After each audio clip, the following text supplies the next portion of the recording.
네. 시작. 잠깐만요. 시작. 안녕하세요. 오늘은 전인격적인 구원, 감정의 구원에 대한 이야기를 해보도록 할게요. 제가 계속 강조하는 게 영혼 구원이잖아요.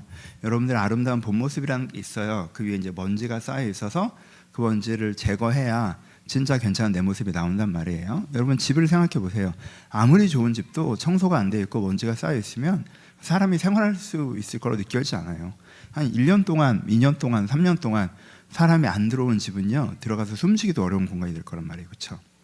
그럼 그 집 자체가 별로냐? 절대 아니죠. 환기하고 청소하면 너무 좋은 집이 된단 말이에요. 우리 영혼이 그런 상태라는, 우리 내면이 그런 상태. 그래서 이제 영혼 구원은 우리 내면의 변화에 대한 이야기를 하는 건데, 그걸 좀 이제는 기초적인 수준에서 보려면 일반적인 기준으로 지성, 정서, 의지, 그래서 지정으로 나눠서 우리 인격을 표현하잖아요. 그래서 우리의 내면이 회복되는 거에 있어서 이 세 개가 실제로 나뉘지 않는다는 건 아시죠? 인격이란 건 한 덩어리에서 연동돼요. 하지만 우리가 설명하기 편하기 위해서 지성의 변화, 지성의 구원, 감정의 구원, 그렇죠? 정서의 구원, 그리고 욕망의 구원, 의지의 구원, 이렇게 해서 우리의 인격이 어떻게 변화되는 건지, 변하는 방법보다는 A에서 B로 가는 거다. 우리가 어떤 A에 있는데 우리가 이 은혜를 통해서 어떤 B로 갈 수 있다라는 이야기를 하는 게 이 지정의의 구원, 전인격적인 구원 시리즈예요. 그래서 저희 교회 처음 오시면 제가 이제 양육으로 많이 했었는데 요즘에 이제 좀 강의할 기회들이 많지 않아서 온라인으로 이제는 영상을 녹화하는 거여서 제가 어떤 면에서는 가장 추구하는 것 중에 하나, 여러분들이 신앙생활 하시면서 가장 주안점을 둬야 된다고 생각하는 거가 이 부분입니다. 그래서 전인격적 변화에 대해서 함께 얘기를 나눠봤으면 좋겠고요. 그래서 오늘은 크게 세 가지 얘기를 할 거예요. 하나는 일반적인 의미에서의 감정의 변화를 우리가 어떻게 이해해야 되는가, 감정과 감정의 변화에 대해서 일반적인 의미에서 이해하실 필요가 있고요. 두 번째로는 이제 그거에 대해서 신앙이 이 감정에 어떻게 영향을 미치는지에서 두 번 이야기할 거예요. 한 가지 패턴으로 얘기하고 두 번째 패턴으로 얘기해서 신앙이 우리 감정에 어떤 영향을 미치는지에 대한 이야기를 해보도록 하겠습니다. 그래서 가장 먼저 첫 번째로는 일반적인 의미에서 좀 감정이라는 걸 어떻게 이해해야 되는가부터 해보죠. 그럼 감정이 뭐예요?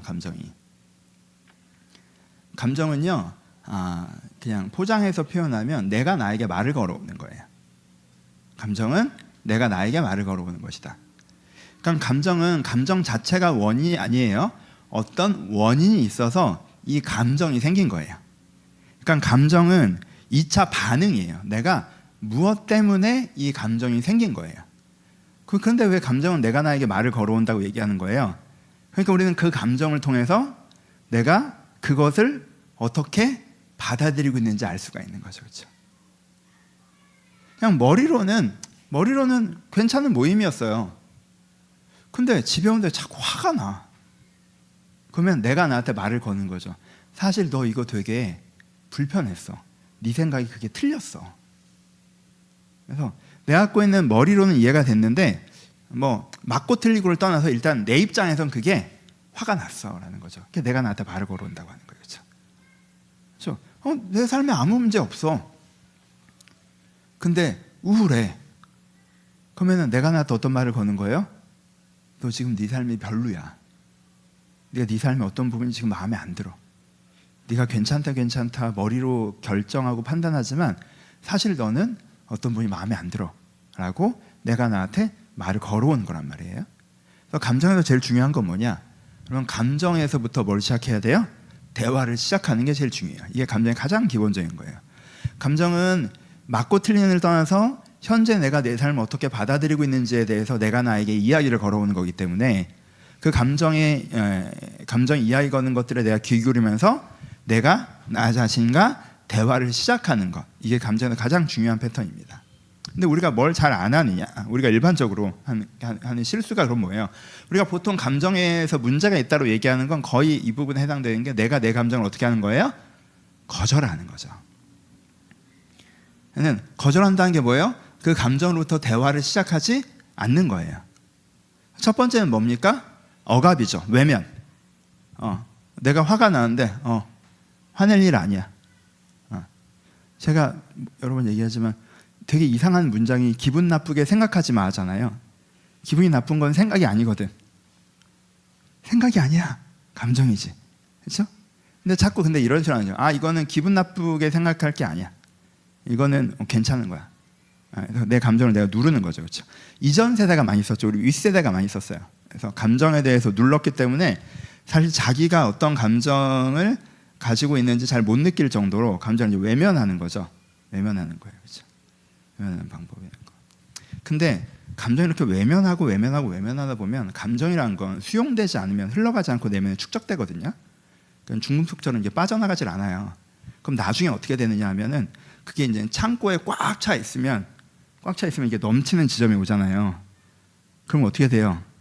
내가 화낼 일이 있어. 근데 이건 정당하게 화낼 일이라고 하면은 요만큼 화내는데 창고에 있는 거 다 꺼내서 화를 내는 거죠. 그렇죠? 왜냐면 그전 거는 다 아니야. 네가 그렇게 하면 안 돼. 너 화낼 일이 아니야. 그렇게 되게 내가 거절하면 요만한 틈이 왔을 때 이제는 폭발적으로 이제 터져나가듯이 나오는 문제가 생기죠. 그래서 우리 윗세대 분들이 되게 보면 감정에 둔감하고 자기 감정을 되게 무시하고 그리고 감정적으로 하는 걸 나쁘다고 하고 그런 것 같지만 그분들이 어느 세대 나이가 좀 드셔서는 오히려 되게 감정적인 모습을 보일 때가 많죠. 되게. 근데 그 감정이라고 하는 게 내 감정이 이래가 아니라 요만한 거에 아니 그게 해. 막 이러면서 그 감정이 폭발하는 패턴인 게 외면하다가 작은 틈으로 터지기 때문에 그런 패턴이 있죠. 근데 꼭 우리 윗세대만 그런 건 아니고요. 패턴 비슷한데 우리 세대는 주로 어떻게 해요? 우리 다음 세대들이 더 그런 것 같은데 희석하죠. 희석은 뭐예요? 부정적인 감정이 생기면 부정적인 감정이 생기는 게 뭐예요? 거기에 원인이 있다고 했죠. 기분 나쁜 일이 있어 기분이 나쁜 거예요. 그럼 뭐예요? 내가 기분 좋은 일을 만들어주면 되죠. 그러면 기분 좋은 감정이 막 일로 들어가잖아. 그럼 기분 나쁜 감정이 소주 한 잔이라고 쳐봐요. 그럼 여기에다가 피티병으로 한 10개를 들어 부으면 그게 소주가 아니라 물처럼 되는 거지. 그치? 희석이 되는 거죠. 그러니까 부정적인 감정이 요만큼 있으면 긍정적인 감정을 때려 부어서 이걸 이제는 희석시키는 거죠.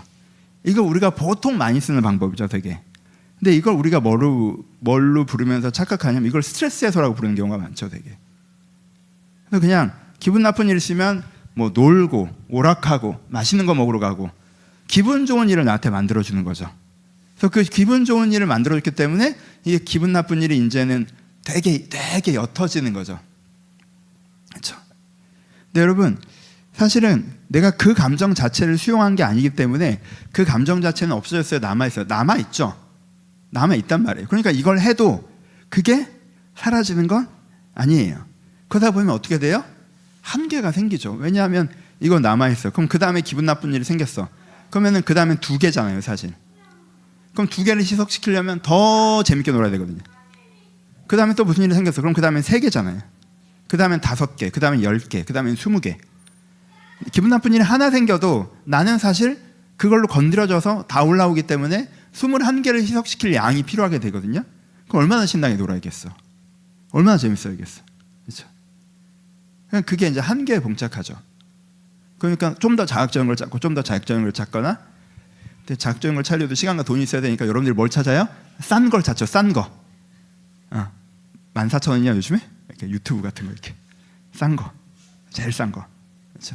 근데 양으로 때려 박는 거죠. 그냥. 그럼 이제 희석이 되니까 이걸 제일 많이 하고 근데 그렇게 돼도 여전히 뭐가 남아있어요? 그 부정감정은 남아있기 때문에 기회가 되면 터져 나온다라고 하는 거고 사람들이 되게 오해하는 것 중에 하나가 감정을 거절하는 3번째 방법인데 감정에 푹 빠져있는 게 자기 감정을 수용하는 거라고 오해하는데 사실은 감정에 푹 빠져있는 건 자기 감정을 거절하는 방법 중에 하나예요. 여러분 화가 날 때 막 화를 내서 풀리는 게 어느 정도일까요? 우울할 때 계속 우울해? 오늘 우울하구나. 그러면 우울할 때는 우울한 음악을 들어야지. 그리고 커튼 딱 닫고 위스키 반 딱 하고 우울할 때는 우울해야지 하고 막 우울해. 그 감정을 수용하는 거야? 그럼 그 우울이 나아져요? 아까 감정이 뭐라고 했어요? 감정에 항상 뭐가 있다? 이유가 있다. 그러니까 감정은 뭐다? 내가 나한테 말을 걸어오는 거다. 그래서 우울이란 감정으로 말을 걸었는데 그 뒷얘기를 안 들어. 우울하구나. 내가 더 우울하게 해줄게. 우울 좋지 뭐. 나 우울 알아. 그래서. 근데 왜 우울한지를 내가 나한테 안 물어봐. 그 우울에 푹 빠져 있어. 그 분노에 푹 빠져 있어. 그 감정에 젖어 있어. 그러면 사실은 감정은 그걸 하자는 건 아니잖아요. 이야기를 하자는 거거든. 사실 근데 우리가 되게 많이 하는 실수가 내 감정을 외면하거나 희석시키거나 매몰됨으로 감정을 외면한다는 거예요. 그러면 어떻게 돼요? 나중엔 이게 사실 이게 일반적인 문제를 해결해야 되는데 그 다음부터는 뭐가 있냐면은 밀린 감정의 문제라는 게 생겨버려요. 그렇죠? 이따만하게 쌓이는 우울, 이따만하게 쌓이는 분노, 이따만하게 쌓이는 슬픔 이런 걸 다뤄야 되니까 이거 어디서부터 어떻게 해야 될지도 모르겠고, 그렇죠? 그냥 일이 커지는 거죠, 사실. 근데 그게 뭐 때문에 처음에 생겨나는 경우가 있다? 내가 내 감정을 거절한 것 때문에 생겨나는 경우가 있다. 그러니까 무엇이 필요하다? 내가 감정을 수용해야 되는데, 감정을 수용한다는 건 뭐다? 이미 정답을 얘기했죠? 내가 감정이 걸어오는 이야기에, 대화에 반응하는 것이다. 그래서 내가 감정이 나한테 말을 걸어올 때 그 감정과 이야기를 시작하는 것이다라는 거죠. 김봉현이라는 분이 쓴 놀라운 책, 종교가 나에게 말을 걸어올 때라는 책이 있는데, 사실은 그건 제가 지은 책이 아니라 출판사에서 지은 제목이라 어떤 면에서 더 정확하면 제가 졌다면 감정이 나에게 말을 걸어올 때가 더 중요한 표현이라고 생각해요. 종교가 왜 말을 걸어? 그런 의미 있는데 이제. 근데 이제 이 감정이 나에게 말을 걸어올 때 여러분들이 그 대화에 응하시는 것이 중요하다라는 게 여러분 감정에서 가장 중요한 포인트라고 생각을 합니다. 그럼 어떻게 하느냐라는 걸 굳이 한 4단계로 나눠보면, 첫 번째는 먼저 들여다보기가 되셔야 돼요. 뭔가 막 어찌할 수 없을 만큼 감정이 느껴질 때까지 기다리지 마시고, 내가 그냥 지금 내 감정이 어떻지? 내가 오늘 내 기분이 어떻지? 라고 내 감정을 내 스스로에게 물어보는 습관을 가지시는 게 필요해요. 그래서 하루에 저녁 때쯤이면 오늘 내 기분이 어떻지? 지금 내 감정이 어떻지? 인생에 좀 특별한 이벤트가 하나 생겼으면 지금 내 감정이 어떻지? 라고 내가 그거를 들여다보는, 먼저 내가 나한테 말을 걸어줄 게 필요하다는 걸 물어봐 주는 거죠. 여러분 그런 사람 있으면 되게 좋지 않아요? 내 기분에 신경 써주는 사람, 기분이 어때? 라고 물어봐 주는 사람 있으면 되게 좋잖아요. 그렇죠? 그런 거예요. 내가 나한테 기분이 어떤지 물어봐 줘야 돼요, 먼저. 그렇죠? 그게 필요하다는 거죠. 사실 내가 기분이 너무 나빠서 내가 느끼기에도 내가 이미 다 표현하고 있는데 제가 아무렇지도 않아. 그게 이미 거절감이지 않아요? 그렇죠? 그러니까 그게 근데 내가 나랑도 마찬가지예요. 내가 기분이 너무 나빠서 내 감정이 막 이렇게 올라오고 있는데도 내가 내 기분에 대해서 신경을 안 쓰려고 그래. 그럼 이미 내가 나한테 거절감을 느끼거든요. 그러니까는 그러기 전에 미리 그냥 매일같이 오늘 내 기분은 어떤지 내가 나한테 물어봐 줄 필요가 있다는 거죠. 그러면 그 다음에 어떻겠어요? 그 다음에 이제는 내가 오늘 기분이 이렇구나. 그러면 물어본다는 게 그렇구나. 기분이 어때? 좀 우울해. 우울하구나. 우울 도장꽝 하고 가는 게 아니잖아요. 그 다음 뭐예요? 왜 우울한데? 라는 거잖아요. 그렇죠? 왜 우울해? 그러니까 들여다보고 질문을 던진다는 건 거기까지 듣는 거예요. 내가 지금 왜 우울한지, 그렇구나 라는 걸 좀 내 스스로 내가 들을 필요가 있다는 거죠. 오늘 내가 목이 너무 안 좋아. 내가 오늘 새벽에 얼마나 고민을 했는데 오늘 설교 못할까 봐. 나 오늘 좀 따뜻하게 하고 싶었는데 짜증내 듯했죠. 마음은 따뜻했는데 목소리가 그런 거예요. 그렇죠. 이렇게 필요해요. 그럼 두 번째는 뭐냐? 그 다음에 필요한 게 바른 이해가 필요합니다. 바른 이해. 여러분 이 부분이 너무너무 중요해요. 이게 우리가 실수하는 게 뭐냐면, 내가 이렇게 해서 만약에 화가 나 라고 하는 거에 객관적인 이해를 하려고 하는 경우가 많아요. 화가 나. 근데 네가 화낼 상황은 아닌 것 같은데? 네가 더 잘못한 것 같은데? 라고 내가 나한테 판단되거나, 혹은 그래, 네가 맞아. 객관적으로 봤을 때도 네가 더 화낼 상황이야. 이렇게 하려고 하는 경향이 많아요. 객관성을 확보하려고 하는 경향이 많아요. 근데 이게 되게 위험한 시도예요. 아, 객관적으로 네가 맞으니까 네가 화낼 만하다 라는 논리를 쓰는 사람은 어느 지점엔 어떻게 돼요? 객관적으로 네가 맞지 않으면 넌 지금 화낼 자격이 없어가 되겠죠. 그렇죠? 자기 감정을 거절하게 돼요. 그럼 보통은 어느 쪽으로 갈까?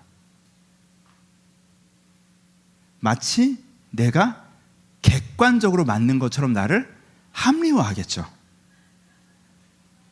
그러면 여러분 감정은 괜찮아질 수 있는데 사회에서 따돌림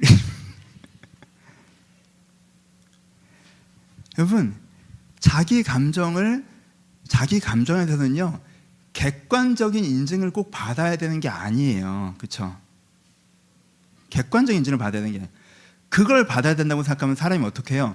계속 합리화해서 자기 입장만 얘기하는 건데 그게 객관인 것처럼 얘기하죠. 그건 자기 자신도 설득시키기 어렵고 다른 사람도 설득시키기 어려워요. 그러면 여기서부터는 함정에 빠져요. 바른 이해라는 건 뭐예요? 객관적으로 어찌됐건 간에 지금 객관을 얘기하자는 게 아니라 지금 감정을 얘기하자는 거니까 객관적으로 어찌됐건 간에 네 맥락에서는 내가 나죠, 그렇죠? 내가 너를 부른다면 네 맥락에서는 네 입장에서는 화날 만하다. 그건 이게 바른 이해예요. 그러니까 이거는 100%겠죠. 객관적으로는 또 내가 해야 되는 행동도 있고 뭐가 있겠지만 일단 내 입장만 보면 화날 수 있잖아요. 내 입장만 보면 우울할 수 있어요. 그게 뭐 내가 잘못한 걸 수 있고 내 책임도 있지만 지금 책임 소재를 따지자는 게 아니라 내 입장에서는 슬플 수 있다는 거죠. 그렇죠? 그러니까 그렇게 내 자신을 이해해 주는 것이 필요해요. 객관을 확보하려고 하지 말고 오히려 객관을 확보하는 노력 자체가 여러분 자신에게 거절이 될 수 있어요. 그렇죠? 그래 뭐 객관적으로는 지성의 변화에서 하고 일단 감정만 생각하면 내 입장에서 내가 우울할 수 있지, 화날 수 있지, 무서울 수 있지, 슬플 수 있지. 아, 내가 이래서 그랬구나 라고 내 입장을 이해해 주는 거죠. 그렇죠? 근데 그걸 어디 가서 막 하면 안 돼요. 어디 가서 객관적인 일처럼 하면 안 되고 내가 내 자신에게 내 입장을 이해해 주는 거죠. 일단은 그 다음이 뭐예요? 세 번째가 수용이에요. 내 감정을 듣고 내 감정을 이해하고 그 다음에 그렇구나, 네가 그렇게 느낄 수 있어, 그게 되게 힘들었겠다, 그걸 견디느라 되게 수고했다 라는 부분들에 대해서 뭐 하는 거예요? 내가 그 감정을 어떻게 하는 거예요? 받아주는 거죠. 내 감정을 내가 수용해 주는 거. 그러니까 세 번째고 네 번째가 지지예요. 지지는 뭐냐 하면 내가 그 감정적인 숙제라고 하면 이건 긍정 감정도 마찬가지인데 부정 감정 먼저 얘기했으니까 내가 그 감정적인 숙제라고 하면 그 감정에 대해서 어떻게 하는 거예요? 그럼 그 감정의 숙제를 풀어가려면 뭐가 어떻게 하는 게 좋을까라고 내가 내 편이 돼서 그걸 풀어가는 입장에서 뭔가를 고민해 주는 거예요. 상황을 이렇게 바꿔볼까? 그러면 내가 요걸 이렇게 좀 해볼까? 라고 내가 나를 지지해주고 응원해주고 그 문제를 해결하는데 내가 나에게 해줄 수 있는 걸 해주는 거죠. 그럼 요만큼 좀 쉬어볼까? 뭔가 그렇게 이제 생각을 하는 거죠. 그러니까 내가 내 감정에 대해서 기본적으로 이런 태도로 나를 대하는 게 되게 중요해요. 내가 내 감정을 물어봐주고 내가 내 감정에게 바른 이해를 하고 내 입장에서 이해해 주는 거죠. 그 감정을 충분히 수용하고 위로하고 그 다음에는 지지하는 태도로 내 감정에 귀 기울이는 것이 여러분들의 감정이 건강하신데 가져야 되는 기본적인 태도예요. 이걸 부분마다 못하시는 분들이 있죠. 아까는 뭘 얘기한 거예요? 아예 묻지를 않고 듣지 않은 사람이 외면하고 희석하고 빠지는 사람이라고 얘기했고요. 그렇죠? 그 다음에는 뭐였어요?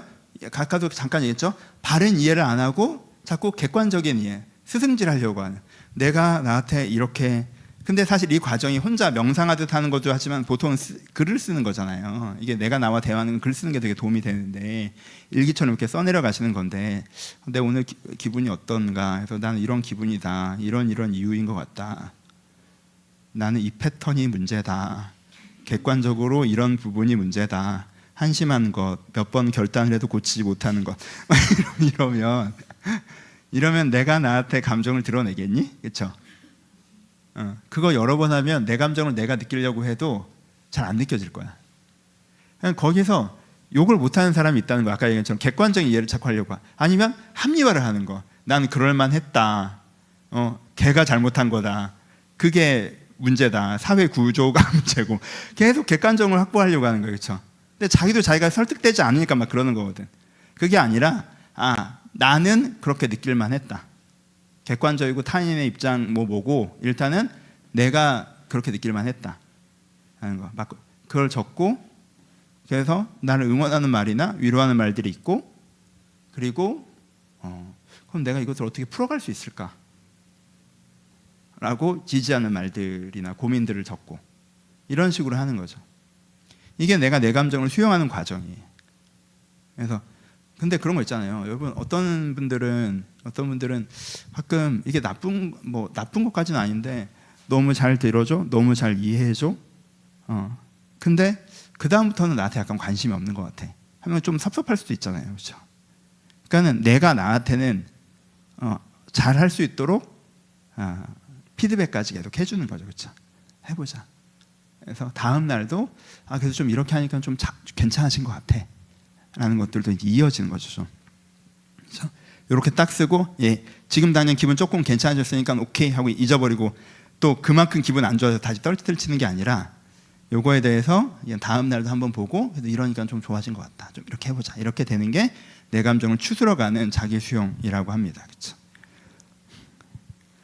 요게 되시는 게 되게 중요하다. 일반론적으로가 이제 중요하고요. 이게 또 이제 주의사항처럼 말씀을 드리면, 우리가 욕심은 뭐냐면 요걸 다른 사람이 해주는 거예요. 옆에 누군가 있어서 그 사람이 너 오늘 기분 어때? 라고 물어보고, 네 입장에서 충분히 그랬겠다 라고 이해해주고, 그래 힘들었겠다 위로해주고, 잘했어 하고 위로해주고, 그래 내가 이렇게 내가 오늘 이렇게 다 할 테니까 넌 좀 쉬어 이렇게 해주고 지지해주고, 주로 이제 뭐 남편이나 아내나 뭐 남자친구나 여자친구나 뭐 부모나 이런 사람이 나한테 이렇게 해주길 바라는 경우가 많죠. 근데 재밌는 건 걔도 그걸 바래요. 쉬운 일은 아니야 이거. 이게 다른 사람이랑 이런 일이 벌어질 수 있어요. 근데 이제 세 가지 경우를 나눠볼게요. 첫 번째는 특별한 경우가 있어요. 아주 특별한 우정이나 아주 잘 만난 부부가 있어요. 이게 드물다는 건 눈을 떠서 주변을 둘러보시면 돼요. 둘러보시면 돼요. 이거는 아주 쉽지가 않아요. 이거는 쉽지 않아요. 근데 있어. 그래서 그런 친구가 있으시거나 그런 연인이 있으시거나 그러시면 감사하시면 돼요. 쉽지가 않아요. 네, 있죠. 그리고 이게 제일 아름다운 경우는 뭐냐면, 부모가 그렇게 하면 많은 문제가 해결돼요. 부모가 애한테 그걸 하면, 무조건 해야 되군요, 사실. 부모가 그걸 하면 얘 기분을 물어봐주고, 얘 입장을 헤아려주고, 얘를 위로해주고, 지지해주고, 부모가 그걸 해야 되는 거거든요. 그럼 얘가 이제 부모한테 그걸 배우겠지. 그렇죠? 그게 이제 가장 아름다운 케이스인 거죠, 이제. 근데 부모가 넌 왜 그러니? 막 이러면, 그래서 엄마 왜 기분이 왜 그래? 그래서 이래서 기분이 나빴어. 그땐 그렇게 했어야지. 뭐 이렇게 그러면 이제 어긋나는 거지. 그럼 이제 얘기할 이유가 없어지는 거지. 얘는. 감정은 감정대로 얘기를 하셔야 돼요. 그리고 감정 대화가 끝나면 그 다음에 지성 대화로 넘어가는 거지. 하여튼 뭐 부모 입장에서는 그렇게 하신 게 필요하고. 그래서 제일 이상적인 건 뭐냐면, 그러니까 첫 번째는 뭐 그런 행운 같은 인연을 만나시면 그건 행운이고 축하드리고, 두 번째는 부모시라면 그렇게 해야 된다는 책임감을 갖고 그렇게 해야 되고, 뭐 두 번째가 연동되는 거지만, 내가 나한테 그걸 할 줄 아는 사람이면 다른 사람한테 그걸 하는 것도 좀 쉬워요. 무슨 말인지 아시겠죠? 그러니까는 이게 포인트가 뭔지 아시겠죠? 내가 나한테 그걸 할 줄 모르면서 그걸 할 줄 아는 누군가를 만나서 그걸 받아 맡겼다는 접근은 쉽지 않다는 거야. 그럼 그 사람의 입장에서는 잘못 걸린 거잖아. 너한테. 그렇죠? 여기 현장에는 없어요. 온라인에 너한테. 그렇죠? 포인트를 아시겠죠? 할 줄을 아는 두 사람이 만나면 이게 되게 좋죠. 그런 행운이 자주 생기겠고, 그건 행운이 아니라 일상적으로 벌어질 일일 거예요. 내가 나에 대해서도 기본적으로 내 감정을 내가 잘 아는 사람이고, 내 감정과 내 입장을 헤아리는 사람이고, 자기 수용이 되는 사람이야. 그럼 내가, 그게 원래 나의 언어니까, 나의 모국어니까, 저 사람이 얘기할 때도 기분을 물어보고, 이유를 듣고, 자기 입장을 이해해주고, 내가 감정을 수용해주고, 지지해주고, 이게 쉽지. 그렇죠? 이게 상호적이면 되게 쉽다는 거예요. 근데 나는 할 줄 알아. 근데 저 사람 할 줄 몰라. 그래서 지 감정도 잘 몰라. 내가 막 걔 감정도 리드를 해서 본인이 알아듣게 해줘야 돼. 지 입장만 얘기해. 합리화하고 뭐 상대방을 비난하고 자꾸 그래. 근데 그게 아니라 그게 네 입장인 것도 이렇게 해줘야 돼. 그렇잖아. 그럼 지지하려고 해주면 아예 떠넘기려고 그래. 그러면 이게 야 이러다간 진짜 큰일 나겠다 싶으니까 그렇잖아요. 그렇죠? 그러니까 이게 양쪽이 할 줄 알아야 이게 선순환으로 돌아간다는 거예요. 그러니까는 다른 사람과 이런 관계를 갖고 싶으시더라도 정도는 뭐다? 내가 나한테 할 줄 알아야 돼요. 그럼 그런 사람 만나기 훨씬 더 쉽죠. 그래도 쉽진 않아요. 할 줄 아는 사람 많지 않잖아요. 그렇죠? 쉽지 않아요. 근데 일반론적으로는 여기까지. 일반적인 관계에서는요, 관계는 이유예요. 그러니까 내가 나 자신과 대화를 잘 해나가셔야 돼요. 내 감정을 수용하고 막 이렇게 하셔야 하는 게 필요해요. 이렇게 하면 돼. 여기까지만 들어도 괜찮은 강의야. 근데 여기까지 강의를 딱 마치면 맹점이 뭐다? 맹점이 뭐다? 이걸 하는데 뭐가 든다? 정서적 에너지가 많이 든다. 내가 나한테 기분이 어떠니? 라고 하려면 내가 마음의 여유가 있어야 된다. 그렇지? 내가 날 위로하고 지지하려면 내가 정서적 에너지가 있어야 된다. 그렇죠? 근데 정서적 에너지가 없으면 이걸 하기가 어렵다. 그럼 정서적 에너지가 어떻게 생기냐? 누가 나한테 이걸 해줘야 생긴다. 근데 내가 그걸 못하면 남들도 그걸 나한테 해주기가 어렵다. 됐다. 그러니까 난 오늘도 손가락으로 움직인다. 포인트 알겠죠? 요 말이 되게 좋은 말인데 이게 지하철 타고 오는데 너무 숨이 막혀요. 내가 얘기를 해줄게. 대중교통은 3가지가 있어. 근데 그 3가지 다 너한테는 답이 안 돼. 그래서 너한테 진정한 답은 자가야. 자동차를 타면 뭐가 좋으냐? 옆 사람이 없다. 굉장히 좋은 해변, 너무 좋은 얘기야. 유일한 문제는 뭐야? 돈이 들어. 누가 그걸 몰라서 저출 타. 포인트를 알겠죠? 내가 내 마음을 헤아려 주려면 내가 정서적 에너지가 필요하단 말이야. 정서적 에너지가 없으니까 내가 그게 연애를 해주는 거란 말이야. 그 정도 에너지가 있으면 기분 나빠도 내가 그냥 사라져. 안 물어봐도. 응? 그러니까 죽겠으니까 이게 한다 하는데 이게 있어요. 그래서 사실 이게 중간 정도 정서 레벨을 갖고 있고, 근데 뭐 어설프게는 그걸 했었는데 잘은 못하고 있던 사람한테 이런 식으로 하면 좋아요 라는 교통정리가 되지만 이가 있는 효과 직방 너무너무 도움이 돼 본인한테. 근데 정서 레벨이 약간 떨어져 있는 상태다. 그러면 이건 쉽지가 않아. 정서 레벨이 하이다. 정서 레벨이 하이면 이런 반복도 안 해도 돼. 그냥 가만히 있는데 왜 기분이 좋아? 그냥 제가 저를 사랑하는 게 다시 느껴져서 이러면 이런 거 다 필요 없어. 기분이 자체가 원래 많이 안 나빠 이 사람은. 괜찮아. 뭔지 알겠죠? 여기까지 이제 일반적인 거. 그럼 2번째. 근데 우리는 이제 신앙 얘기하려고 하는 거잖아요. 구원 얘기를 하려고 한다는 거야. 이게 무슨 얘기인지 이미 제목만 얘기해도 답이 나오죠. 1번째.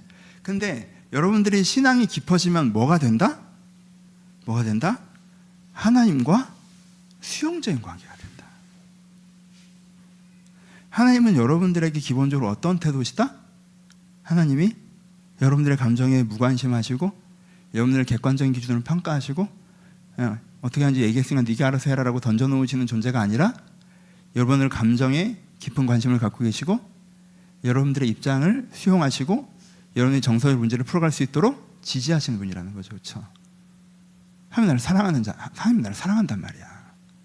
자, 그러니까 여러분 그게 약간 진짜는 아니긴 한데 메시지적으로 연애 때 되게 소소한 짓을 하는 거 있잖아요. 막 연애 때 추워? 뭐 옷을 벗어줄까? 뭐 이러고 무겁지 않아? 내가 들을까? 막 이렇게 막 이런 것들.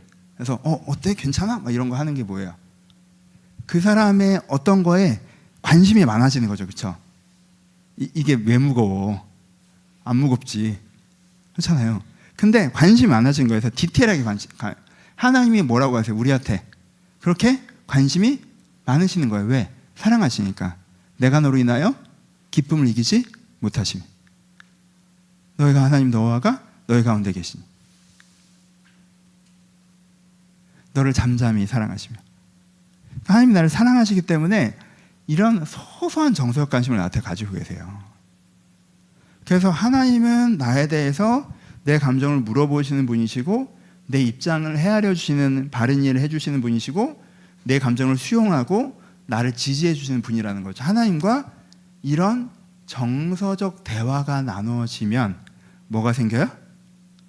정서적으로 커다란 변화가 오기 시작한다는 거예요. 정서적인 구원.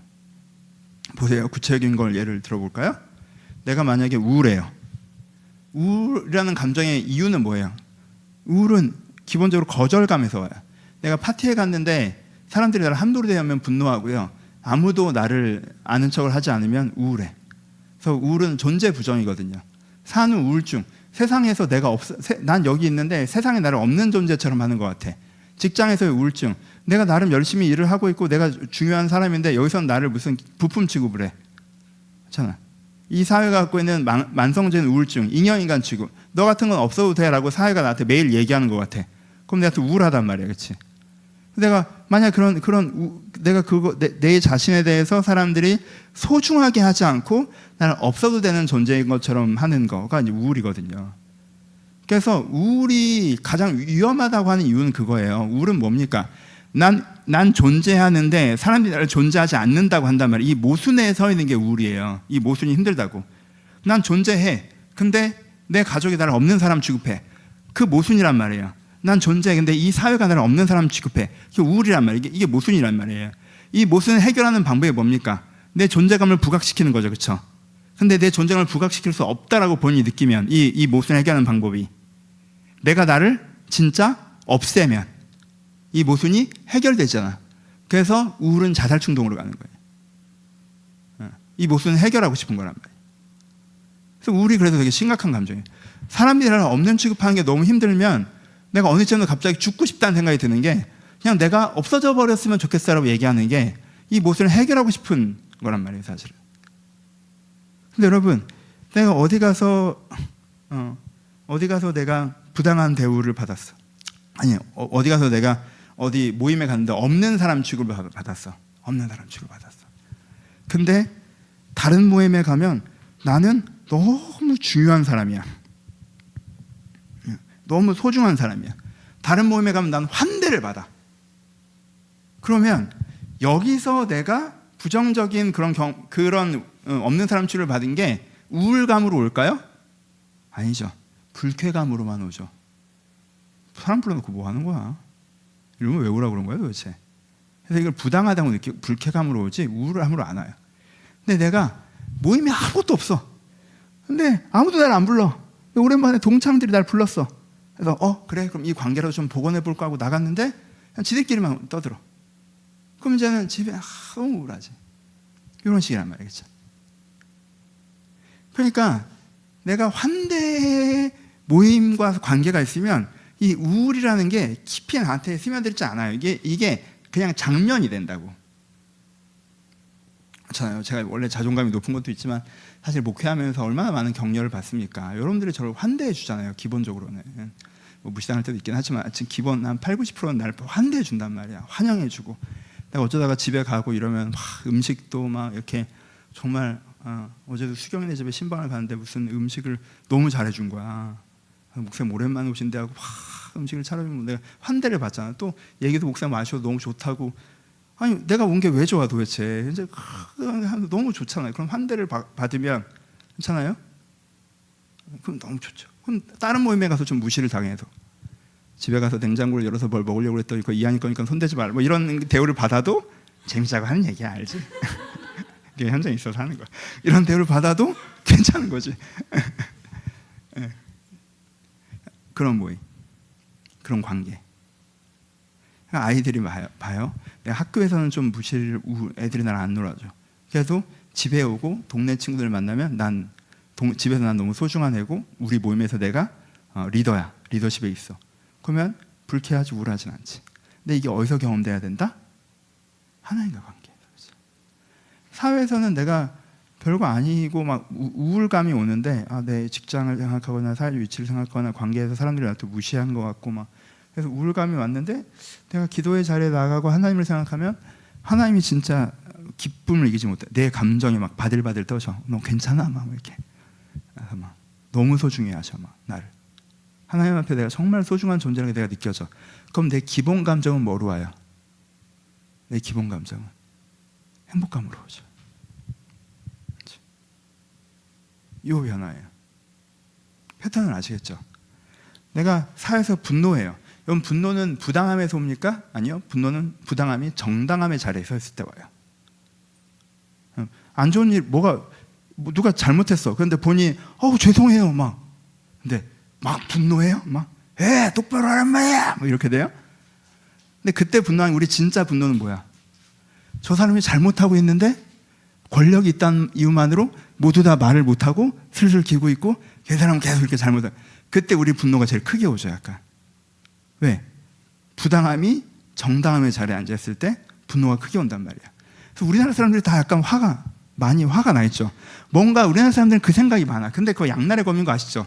우리나라 사람들이 본인이 똑똑해서 그렇기도 하고 사회 구조적인 문제도 있는데 그러니까 자기 생각엔 저게 틀린 게 많은 거기도 해. 하여튼 분노가 많은 게 사회적인 구조적인 문제도 있고 하여튼 그러니까는 막 화가 나. 근데 언제 더 화가 나? 내가 동네에서 뭐 회사에서 이렇게 부당한 경험을 했어. 제가 틀린 게 확실하고 내가 맞는 게 확실한데 내 맞음을 구현해내지 못했어. 그래서 너무 화가 나서 친구를 만났어. 혹은 집에 가서 아내한테 얘기해, 남편한테 얘기해.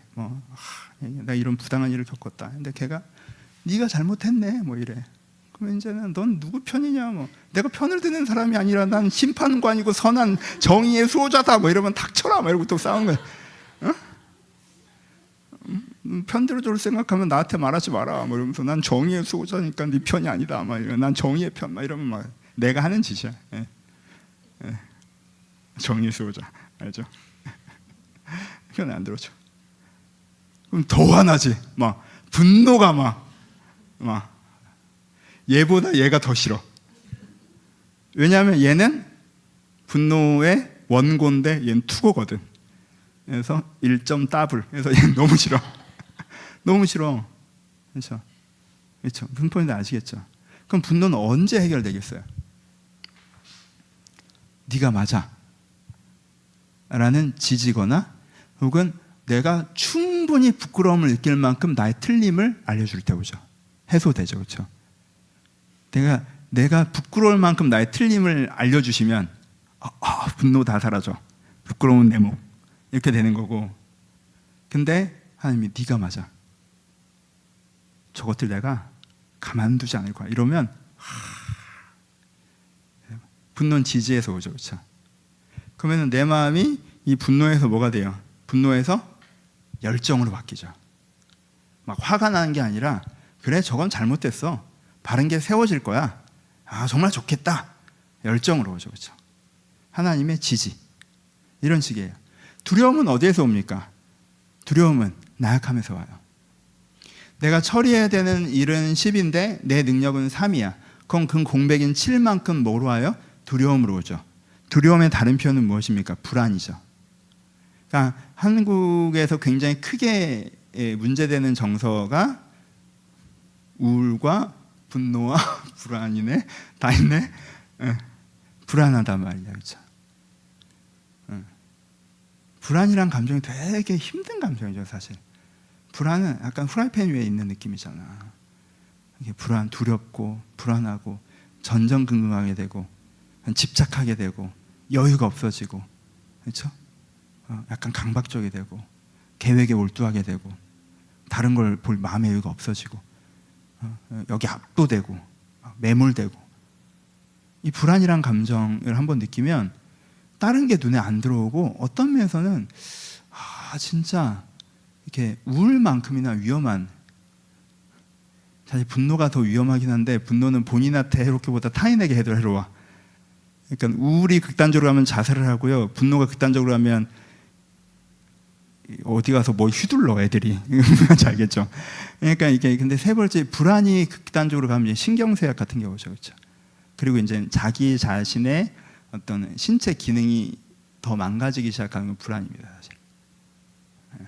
불안이 되게 커요. 그러니까 근데 불안은 그래서 말로는 잘 해결이 안 돼. 두려워하지 말라, 놀라지 말라, 내가 너와 함께하리라. 내가 너를 지키리라. 네가 불 가운데로 지나든지 물 가운데로 지나든지. 그럼 불안은 뭐가 와요? 하나님이 내가 도와줄게. 그러니까 그 말에 신뢰감 있는 말이죠. 도움까지 포함된. 그때 우리 불안이 내려가요. 우울은 한 대만 주시면 내가 너 얼마나 사랑하는지 알지? 이러면 우울은 해결돼. 내가 엄청 돈 때문에 불안해 죽겠는데 기도했더니 하나님이 내가 너 얼마나 사랑하는지 알지? 그럼 좀 돈을 줘봐. 이런 생각이 드는 거죠. 그러니까 그게 내 감정에 따라서 그게 다르다는 거예요. 근데 분노일 때는 하나님이 내가 너 얼마나 사랑하는지 알지? 그건 약간 해결이 안 돼. 포인트 알겠죠? 그렇죠? 근데 내가 우울일 때는 야, 내가 너 잘 도와줄게. 이것도 해결이 안 돼. 내가 너를 사랑하지가 필요한 거지. 그러니까 그 하나님의 이야기를 내가 찾아가는 거죠. 하나님께서 두려워하지 말라, 놀라지 말라, 내가 너와 함께하리라, 내 의로운 손이 너를 참으로 지키리라는 말씀을 내가 정말 마음에 받으면 불안이 사라지고 그 평안이 오죠. 안정감 같은 게 딱 찾아오죠. 사람이 피스풀해져, 평화로워지고. 이렇게. 슬픔은 잃어버림에서 옵니다. 슬프죠, 가끔. 우리는 슬프잖아. 우리는 다 잃어버리고 있잖아. 우리는 다 뭘 잃어버렸어요? 기환이 빼고 젊음을 잃어버렸죠, 다. 기환이는 아직 30대.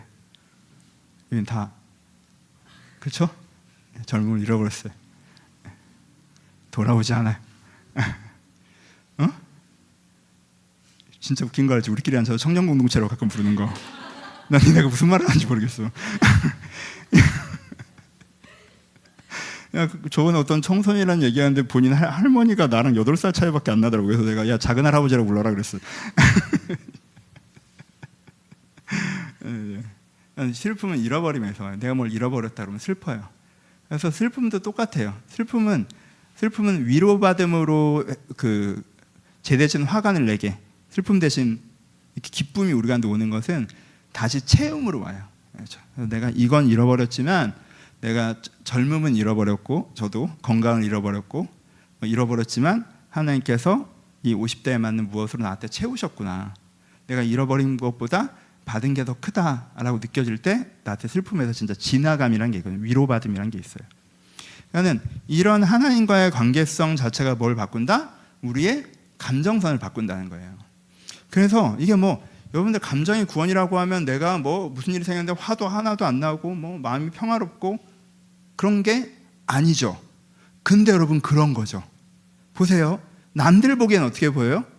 남들 보기엔 본인이 느끼기엔 너무 열받았어. 근데 기도하는 가운데 하나님이 네가 맞다고 해주셨어. 그래서 내가 기분이 괜찮아졌어. 내가 맞아, 제가 틀려. 저거 저렇게 하면 안 될 거야. 괜찮아졌어. 난 막 너무 우울했어. 세상에 날 없는 취급해. 근데 하나님께서 막 사랑한다고 느껴지고 해서 내가 다시 행복해졌단 말이야. 본인은 이렇게 됐어. 근데 남들 보기엔 어때? 저렇게 열받는 일이 있는데 쟤는 되게 막 분노에 사로잡혀 있지 않네? 쟤는 굉장히 어려운 상황이어서 되게 불안할 만한데 쟤는 되게 평안하네? 남들 보기엔 그렇죠. 근데 내 입장에선 불안을 못 느끼는 게 아니에요. 우리가 두려움을 아예 두려워하지 말라고 했으니까 두려워하지 마십시오. 이런 게 아니라 두려워하지 말아야지. 그건 내 감정을 억누르는 거고 그렇게 하는 게 아니라 두려워해야죠. 그걸 충분히 두려워해야 그 두려움을 갖고 정직하게 하나님 앞에 나아갈 수 있잖아요. 그러니까 정말 두려워해야 되네. 부들부들 떨어야 돼요. 여러분 잠언에서 두려움을 그대로 얘기하잖아요. 그렇죠? 내가 지금 수월 입구에 서 있다고 얘기하잖아요. 하나님, 나 한 발만 더 가면 지금 지옥 떨어지게 생겼어. 무서워 죽겠어. 하나님, 내 두려움을 그대로 가지고 하나님 앞에 얘기해. 근데 하나님께서 내가 너를 지켜주라는 말씀을 내가 진짜 마음에 듣고 그 다음에 이렇게 되는 거죠. 그렇죠? 이렇게 되는 부분이 있는 거죠. 그러면 남들 보기엔 이렇게 되는 거지. 내 입장에선 무슨 소리야. 나도 세상 무섭고 세상 화나고 나도 세상 예민한 사람이고 그렇게 되는 거지. 하지만 남들한테는 그렇게 잘 안 보이죠. 그리고 내 삶 전반으로 보면 어때요? 두려움이 있는데 평안하고 우울이 있는데 행복하고 이렇게 살아가는 감정선이 생기는 거죠. 그러니까 여러분들 뭐가 필요하다? 이 은혜를 받으시려면 이게 지금 당장 되겠어요? 쉽지 않죠. 쉽지 않죠. 근데 여러분 이것을 꾸준히 하셔야 돼요. 꾸준히 하셔야 되는데 이거를 뭐라고 하냐면 나 엄청 오래 했어. 뭐라고 하냐면 감정의 기도라고 해요. 감정의 기도를 꾸준히 하셔야 돼요. 나는 감정의 기도의 1단계가 뭡니까? 1단계가 내 감정을 내가 들여다볼 수 있어야 말하든 말든 할 거 아니야. 그러니까 1단계는 내가 내 감정을 들여다보는 거죠. 그렇죠? 그럼 감정의 기도 2단계는 뭐예요? 여러분 어떤 사람한테는 내 감정이 술술술 얘기가 나와. 근데 어떤 사람한테는 딱 안 나와. 하는 건 뭐예요? 대상에 대한 신뢰 때문이죠. 이 사람이 내 마음을 잘 받아줄 사람인 것 같으면 나오다가 막 울면서 막 얘기하다가 근데 네가 잘못한 것 같으면 그러면 눈물이 쓱 들어가잖아. 이런 미친 얘한테 얘기한 내가 병신 이런 생각이 들잖아요. 그렇잖아요. 그러니까 대상에 대한 신뢰란 말이에요. 대상에 대한 신뢰. 그러니까는 내가 두 번째 뭐가 필요해요? 하나님이라는 분이 내 감정에 깊은 관심을 갖고 계시고 나를 사랑하셔서 내 감정에 귀 기울이신다는 믿음이 필요한 거죠. 그렇죠? 그래서 내가 내 감정을 보고 이 믿음이 있으면 감정의 기도의 첫 번째 단추가 끼워지는 거예요. 뭐? 하나님 앞에서 내가 내 감정을 막 쏟아내놓을 수 있죠. 쏟아낼 수 있죠. 근데 여기는 첫 단추예요. 이것만 갖고는 안 돼요. 그럼 그 다음에 뭐가 필요하냐?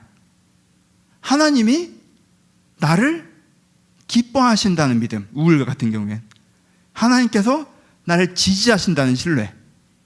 하나님께서 나와 함께 이 문제를 해결하실 거라는 믿음. 포인트를 알겠죠? 내가 느끼는 감정에 맞는 그 하나님에 대한 신뢰가 다시 필요해요. 그게 없으면 1단계 첫 단추만 있으면 자기 감정에 빠질 위험도 높아요. 하나님 앞에 막 쏟아내는데 그게 그냥 자기 감정에 빠지는 시간이 되는 거예요. 그냥. 그래서 막 남들 보기엔 이거는 오히려 거꾸로야. 남들 보기에는 되게 은혜로워 보여. 막 울면서 기도하니까. 근데 기도가 약간 앞단만 있어요. 그거 자체가 나쁜 게 아닌데 이걸 하다 마는 바람에 그러니까는 요리를 할 거면 재료를 꺼내서 완성품까지 나와야 되는데 무슨 재료 손질만 막 벌려놓은 느낌? 그러니까 벌려만 놓은 거야. 그래서 이 기도만 계속하면 정신만 없어. 그러니까 그 다음에 뭐가 필요해요? 내가 하나님께 어느 정도 하나님께 내 감정을 수용한다는 믿음을 갖고 쏟아냈으면 그 다음부터 무슨 기도가 필요해요? 고백의 기도가 필요해요. 고백의 기도. 어떤 고백? 하나님께서 나를 사랑하시는 걸 내가 믿습니다. 하나님께서 나와 함께 하셔서 내 문제를 해결해 주실 걸 믿습니다. 라는 고백의 기도가 필요해요. 여기서. 그러면서 그 고백을 반복하면서 하나님이 정말 그러신 분이라는 게 내 마음에 깊이 느껴지는 지점까지가 필요해요. 그때가 팡 하면서 내 감정적인 숙제가 확 해소되는 경험을 해요.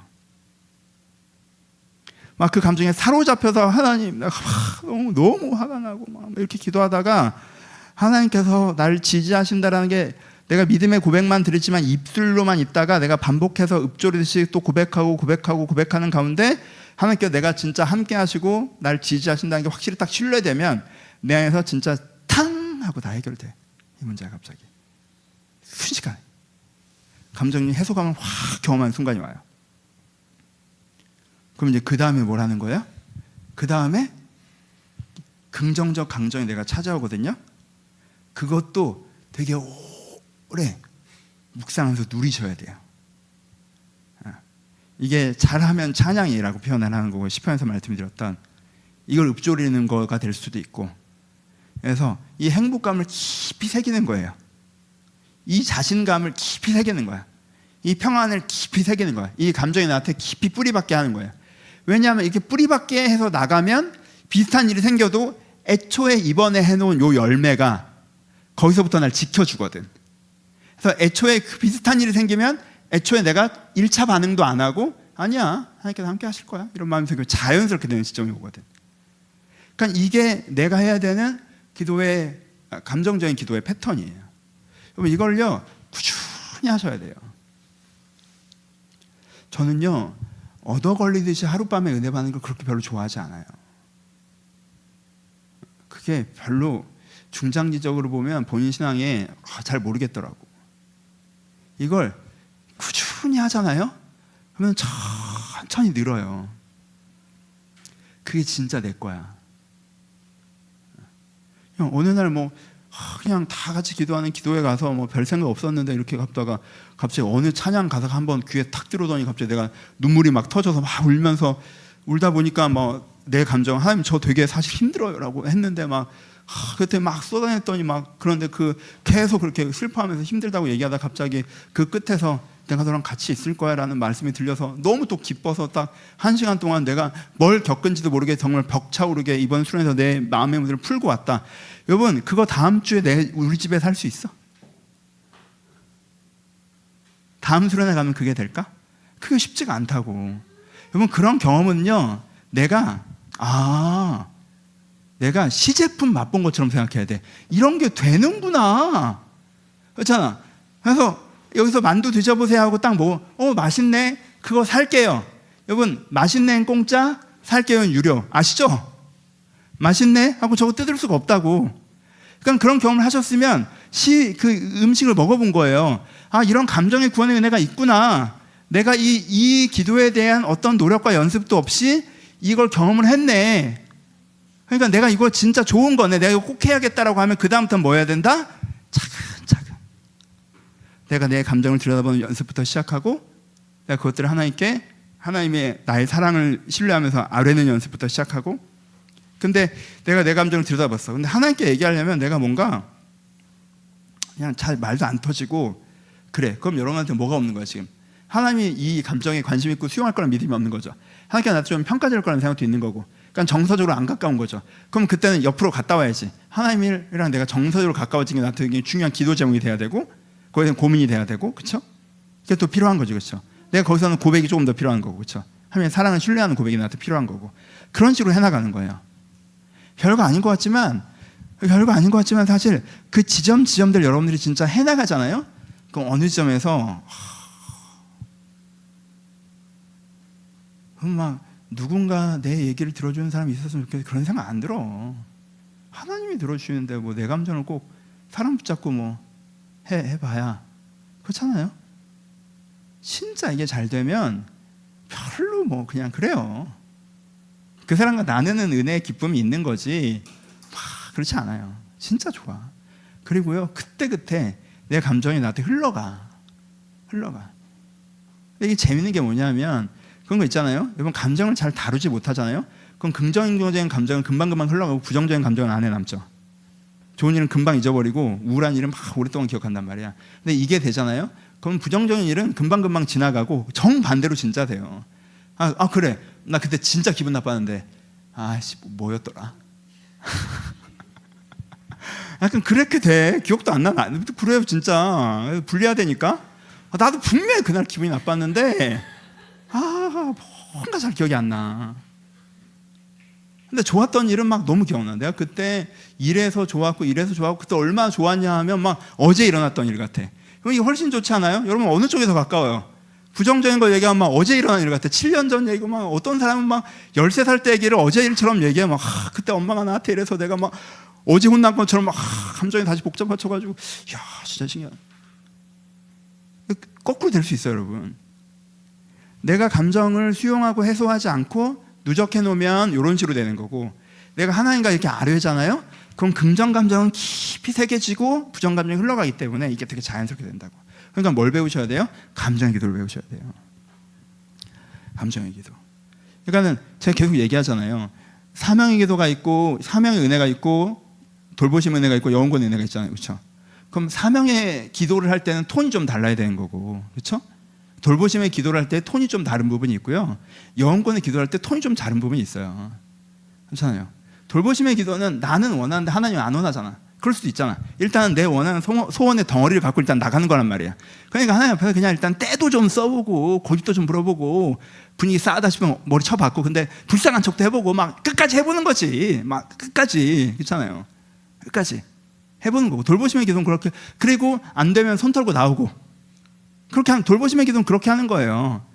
그거 갖고 그렇게까지 기도했는데 안 들으신 거니까 하나님이 안 계신 것 같다 이런 식으로 하면 안 되는 거고, 그거는 돌보시면 내 욕심이니까 사실 해보는 거지. 근데 그러다 보면 하나님께서 나에게 주신 선물들을 만나가요. 돌보시면 기도는 그렇게 하는 거고, 사명의 기도는요 약간 직장인만대로 해야 돼요. 하나님께서 해나가시는 걸 뭔지 비전을 같이 보고, 그렇잖아요. 그 리더의 비전에 내가 동기부여되고, 그리고 그 리더에 내가 어떻게 팀워크로 같이 일할 수 있는지 동기부여되고, 막 이런 거란 말이에요. 내 감정 이런 거 아니야 사명의 기도에서. 근데 영혼구원의 기도에서는요, 내 생각을 변화시키는 기도, 내 감정을 변화시키는 기도, 내 욕망을 변화시키는 기도가 섬세하게 들어가는데, 이때는 명상과 묵상이 되게 중요해요, 여러분. 이거는 그러니까 이 결을 배우셔야 돼요. 그래서 내가 내 감정을 물어보고, 내 감정을 내가 하나님께 이야기하면서, 그냥 얘기만 하면 다 되는 게 아니라 하나님의 사랑하심을 신뢰하고 각 지점에 하나님의 그 전인격적인 하나님의 신뢰감을 고백하면서 이렇게 흘러가는 과정을 여러분들이 꼭 경험해 보셨으면 좋겠다라고 하는 게 두 번째, 제가 제일 강조하는 거고요. 하나 이제 세 번째는 신앙이 감정에게 미치는 영향. 세 번째 얘기할게요. 거의 다 봤어요? 내가 1시간이 목표인데 1시간 반씩 하네. 15분만 더 할게요. 아니요, 정확하게 몰라요. 하여튼 해보죠. 여러분, 이게 감정이라는 게 뭐라고 그랬어요? 원인이 있다고 그랬죠. 원인에 대해서 내가 어떻게 느끼는가가 나의 감정이란 말이에요. 그건 그 원인의 깊이에 따라서 3단계로 나눌 수 있어요. 1단계의 원인은 뭐냐면요, 환경과 몸의 자극이에요. 그게 내 감정이 1차적인 1단계 원인. 지금 기분이 왜 그래? 쟤가 나한테 뭐라고 했어. 지금 기분이 왜 그래? 이거 봤는데 재밌었어. 지금 기분이 왜 이래? 회사에서 이러이러해서 내가 너무 쫄려. 지금 기분이 왜 그래? 돈이 너무 없어. 지금 기분이 왜 그래? 돈이 너무 많아. 지금 기분이 왜 이래? 여기 놀러 와서 기뻐. 지금 기분이 왜 이래? 오늘 맛있어. 잘했지. 맛있어라고 했어. 네, 그러니까 이렇게 좋단 말이야. 이게 그 1차적이에요. 근데 오늘 왜 그래? 나 지금 요즘에 사춘기야. 호르몬이 폭증이야. 내 몸. 기분이 왜 그래? 나 어제 못 잤어. 왜 그래? 배고파. 내 감정의 원인이 환경과 몸의 자극인 게 1단계.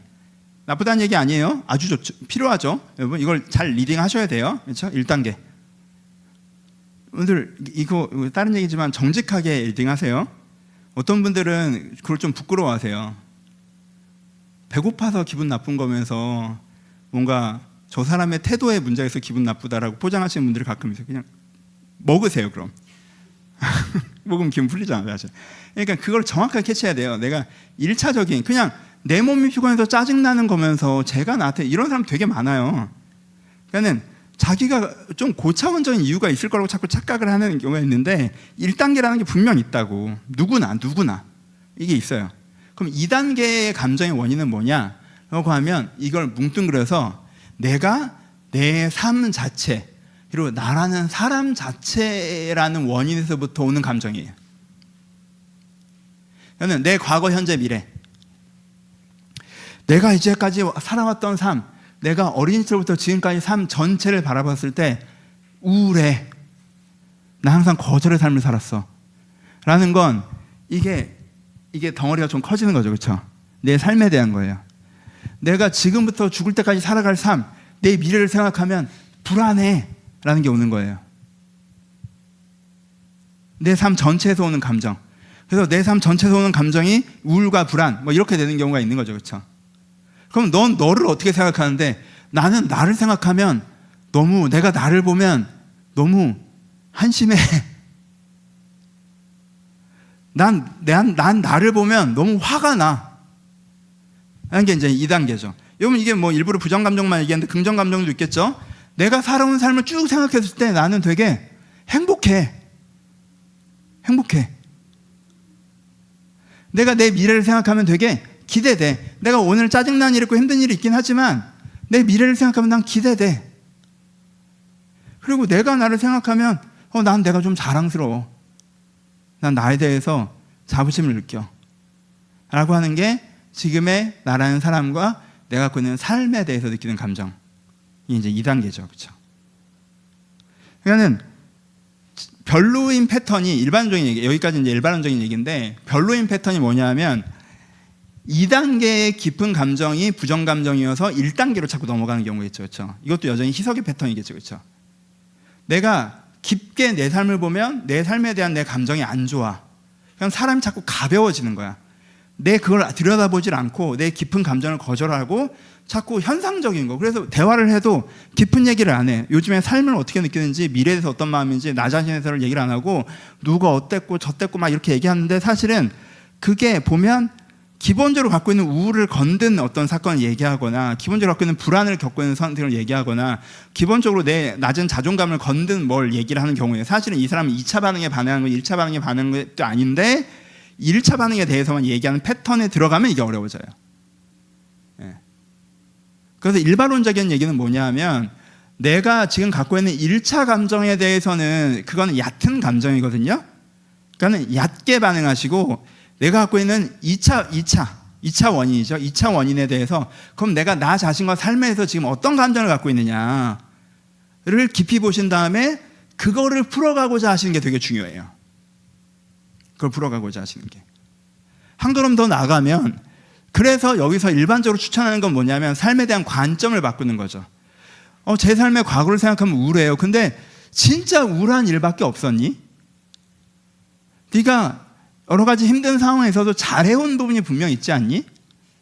네가 널 자랑스러워할 부분도 있는 거 아니야?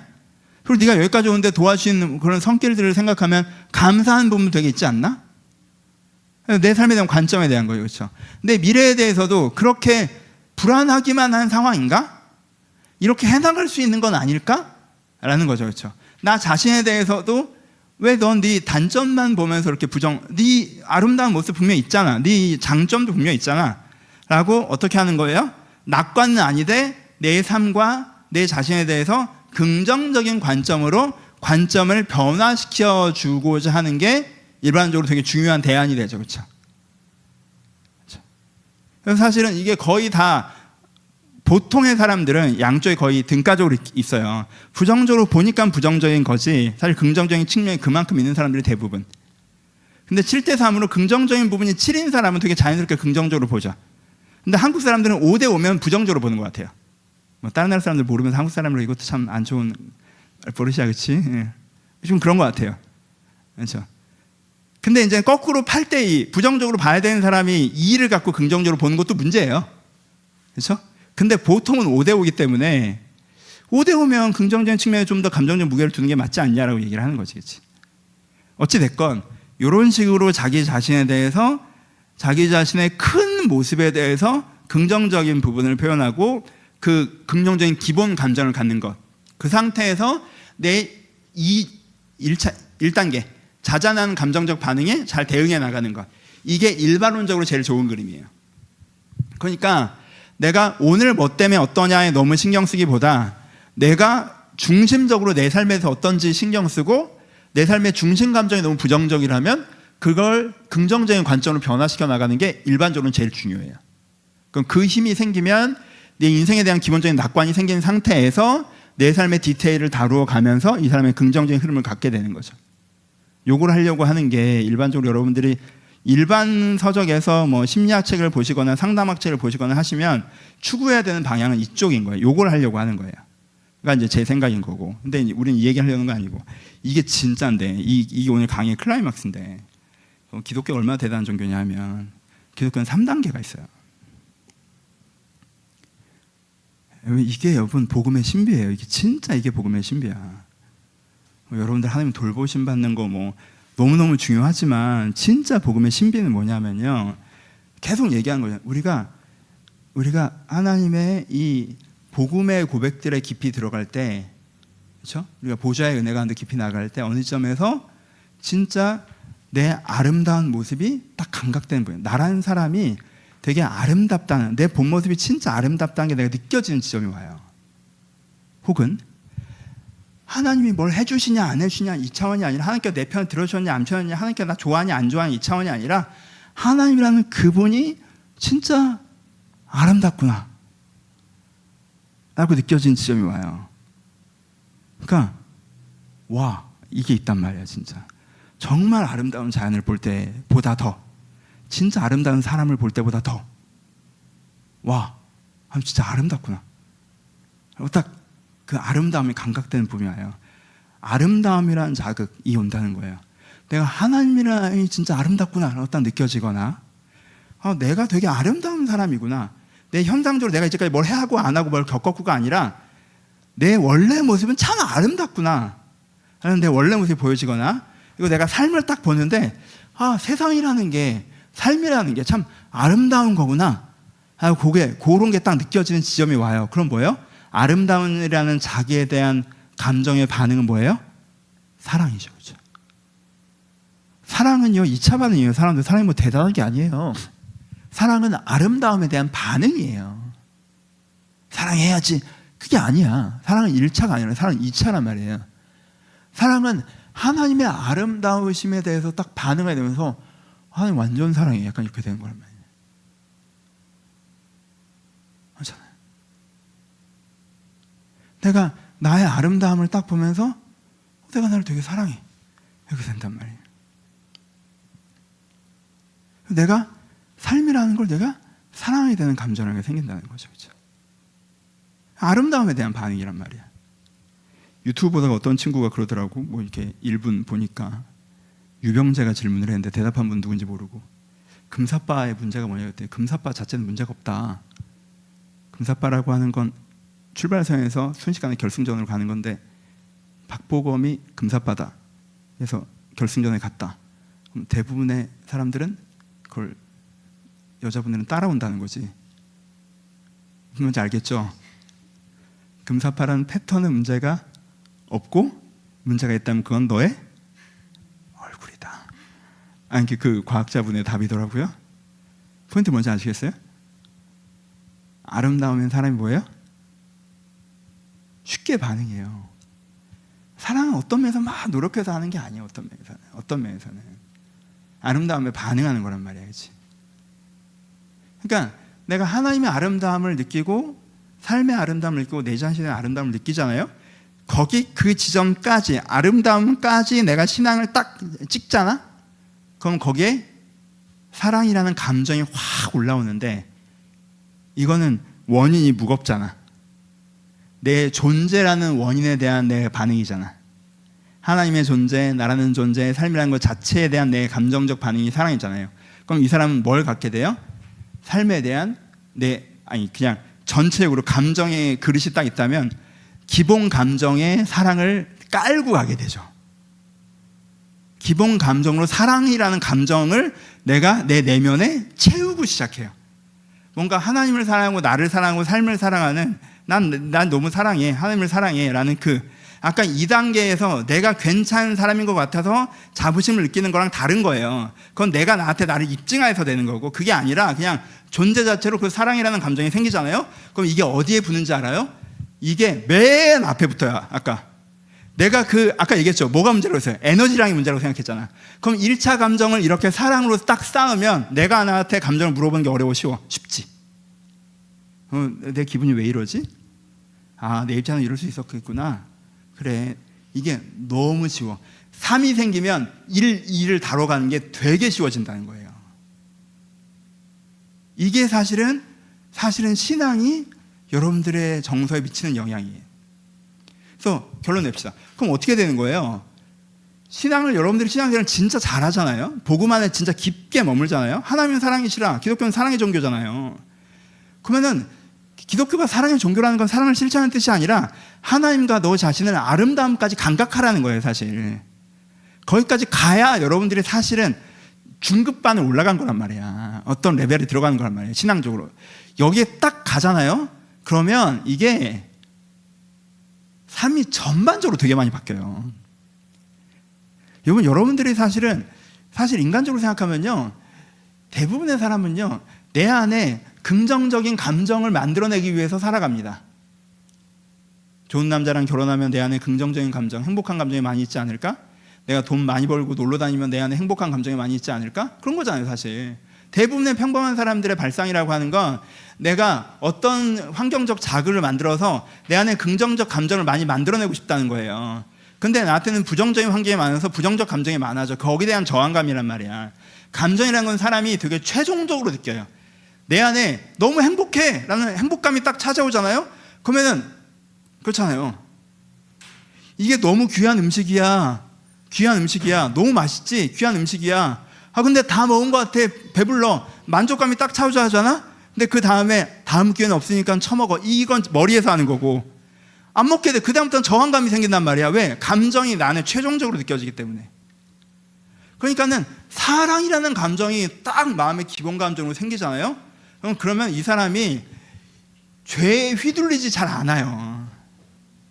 죄에 휘둘리는 이유 자체가 내가 저게 있으면 행복해질까, 요게 포인트이기 때문에 내 안에 이런 어떤 욕망과 허기, 공허함과 열정, 뭐 저거만 있으면 될 것 같은데 막 이런 집착이기 때문에 사실 죄의 허기라는 게.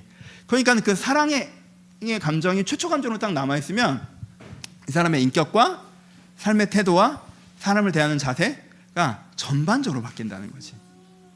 그래서 사실 이게 기독교에서 여러분 전인격적인 구원이 있고 그 구원을 받으면 여러분이 세상에 감당치 못하는 사람이 된다. 그러니까 세상의 패턴을 따라가지 않게 된다라는 말씀이 이런 부분입니다. 그래서 제가 강조드리고 싶은 건 저도 이 수준에 한참 모자르죠. 근데 목표점은 여기를 보고 가야 돼요, 여러분. 신앙에 대해서 내가 사명, 내가 계속 그렇잖아. 이게 뭐 방송에 나가는 건데 우리끼리 솔직하게 얘기하는 건 정말 멍청한 짓이겠지. 이걸 찍으면서. 근데 우리끼리 솔직하게 얘기하면 그러니까 나는 사실 사명의 은혜로 해서 찍을 수 있는 정점과 내가 하나님의 종으로 하나님 나라를 확장하면서 느낄 수 있는 그 자부심과 그 정점과 내가 감정의 구원을 받아서 이룰 수 있는 정점과 욕망의 구원이나 여러분 지성의 구원도 그렇게까지 대단한 거 아니에요. 내가 감정의 구원을 받아서 이룰 수 있는 정점이 완전 다르. 돌보심의 은혜를 받아서 이룰 수 있는 정점은 되게 낮고 그건 막상 되면 별로 생각도 안 나요. 사실 대부분 먹고 살만 해지면 그게 정점이 다르다고 사실. 그래서 여러분들이 앞으로 신앙생활을 해나가실 때는 전 나무의 숨에서 너무너무 중요하게 생각하는 데는 저는 1번 제가 얘기하잖아요. 사랑이 제일 중요하다고 얘기하는 거. 그럼 그 사랑을 내가 선물로 받는 순간은 뭐예요? 감정의 구원에 대한 거예요. 하나님의 아름다움까지 감각하는 거란 말이야. 그래서 깊은 관심을 가지시고 이걸 모르겠으면 아직 나 이 부분에서는 초보구나 하고 생각하시고 천천히 해보시면 돼요. 천천히 해보시면 돼요. 해보시는데 이 얘기만 하고 마칠게요. 그럼 우리가 지금 당장 이 강의를 듣고 할 수 있는 건 뭔가? 이 강의 듣고 할 수 있는 거. 내 강의의 가장 큰 맹점이 뭐예요? 내 강의의 가장 큰 맹점이. 내 강의의 가장 큰 맹점은 약을 파는데 끝까지 약이 등장하지 않는다는 거야. 이 강의가 명강이 되려면 어떻게 해야 돼? 여러분, 이제 무슨 말인지 이해가 되셨죠? 네. 여러분, 사랑의 하나님을 보기를 원하십니까? 네. 하나님의 아름다움을 보기를 원하세요? 네. 보시죠. 라고 해야 이 강의가 명강이야. 그래서 여러분들이 사랑의 하나님을 만나고 여기서 울고 이래야 명강이지. 지금은 약을 파는 다음에 시중에서 구매하실 수 있습니다. 어디요? 시중에서 구매하실 수 있어요. 라고 하고 가르는 거란 말이야. 그러니까 이게 강의라고, 이게 설교가 아니라. 한계가 명확한 얘기를 하고 있는 거예요. 그렇죠? 그렇죠? 그러니까 아까랑 똑같은 거야. 자동차 사면 편하다는 얘기를 내가 하는 거라니까. 이 한계가 명확해요. 근데 여러분, 이거 시간 걸리지만 됩니다. 목사님은 그래요? 저는요, 쏘카를 경험해 본 수준이에요. 내 차는 없고 타봤어. 그러니까 하나님의 사랑, 내 아름다움과 하나님의 아름다움을 경험했던 순간들이 조금 있어요. 다시 어떻게 하는지 잘 모르겠는데 이게 또 뭐 몸부림치다 보면 또 되기도 하고 그 수준이야. 그래서 여러분들에게 이렇게 필살 이걸 못 가르쳐줘. 일타 강사처럼 이렇게 하면 사랑의 하나님이 느껴져. 야, 이렇게 하면 돼. 이게 족보야. 이게 없어. 나도 풀리는 날이 있고 안 풀리는 날이 있어. 맞는 날이 있고 틀린 날이 있고. 근데요, 몸부림치다 보면 나아진다는 것 정도가 저 여러분들 해줄 수 있는 얘기예요. 몸부림치면 나아져요. 그래서 어떻게 하셔야 되냐면 두 가지를 하셔야 돼요. 하나는 뭐냐면 이미 이게 두 번째고 하나는 뭐냐면 위치를 잡으셔야 돼요. 그럼 내가 어느 정도냐. 그래서 2층, 3층, 4층, 5층 제가 항상 드리는 말씀이죠. 5층을 쳐다보면서 저기를 어떻게 올라가라고 할 수 있을지 모르겠지만 계단 하나씩 밟다 보면 어느 날 올라가 있다. 그러니까 지금 위치를 파악하시고 하나를 하시는 거예요. 나는 내 감정을 다 모르는구나. 그럼 사랑의 하나님 됐고 내 감정을 읽으세요. 오늘 네 기분이 어떤지 라고 해서 감정일기를 쓰세요. 쓰다가 어디에 멈추는지 봐. 쓰고 갑자기 누굴 막 욕하는지 아니면은 내가 나를 욕하는지 막 이렇게 봐. 어디서 내가 엉키는지 봐요. 내가 그 수지면 그거 먼저 해야 되고, 내가 하나님께 감정적으로 하나님 내 우울을 정말 고백해서 하나님께 기도했는데 그냥 그렇게 한 3일에도 그냥 안 하고 싶어. 왜? 더 우울해지는 것 같아요. 뭐야? 이 사람은 지금 우울을 하나님께 정직하게 고백하는 것보다 더 중요한 게 뭐예요? 나를 사랑하시는 하나님에 대한 고백의 기도가 필요하겠죠. 그렇죠? 그걸 연습해야겠지. 1단계에서 하나 왔다. 나는 내가 느끼는 모든 감정이 1단계 감정이야. 그럼 그 사람한테는 뭐가 필요해? 3단계는 생각할 것도 없이 일단 내가 내 인생에서 느끼는 기본 감정이 뭐냐를 스스로 좀 물어봐야죠. 사실은 나는 실패감을 느끼느냐? 사실은 난 죄책감을 느끼느냐? 난 내가 내 인생을 망쳤다고 생각하냐 혹시? 그러니까 내가 느끼는 기본 감정을 들여다봐야 돼요. 그리고 거기서부터 하나님께 아까 얘기했던 고백을 시작해야겠죠. 그렇죠?